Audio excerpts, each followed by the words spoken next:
5 আগস্টের পর থেকে ভারত বাংলাদেশের সম্পর্ক তিক্ততায় পৌঁছে গিয়েছে। এটা আজকের একটি আন্তর্জাতিক গণমাধ্যমের সংবাদ। কিন্তু আজকে ভারতে পরপর যে কয়েকটি ঘটনা ঘটেছে তাতে সম্পর্ক স্বাভাবিক হওয়ার সম্ভাবনা খুবই কম।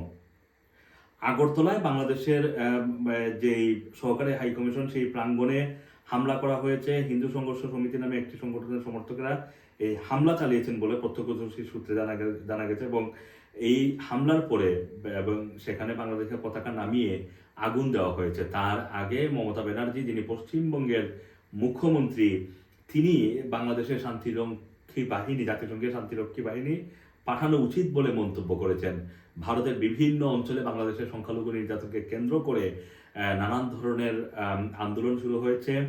বাংলাদেশের ভিসা বন্ধ করে দিয়েছে ভারত বেশ কিছুদিন ধরে। 5 আগস্টের পর থেকে এখন পর্যন্ত বাংলাদেশিরা ভিজিটে ভারতে যেতে পারছেন না।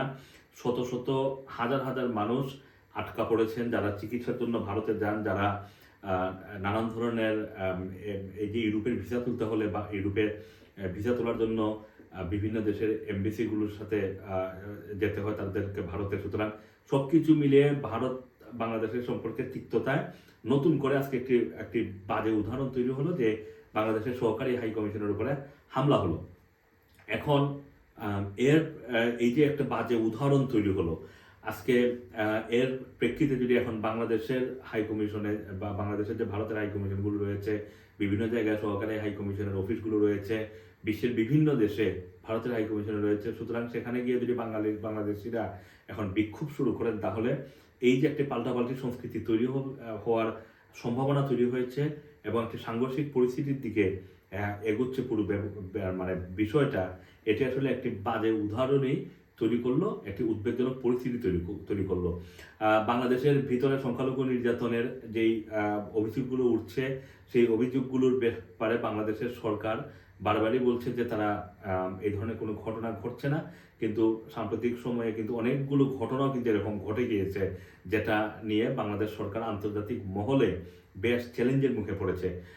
ভারতের একটি চাপ তৈরি হচ্ছে।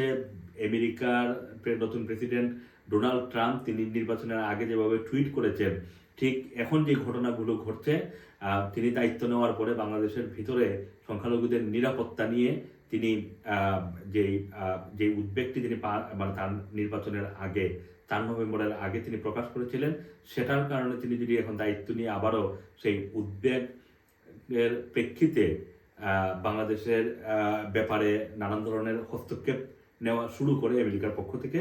সুতরাং আসলে এই আগরতলার আজকেরই ঘটনা, এটির জের অনেক দূর পর্যন্ত যাওয়ার সম্ভাবনা আছে।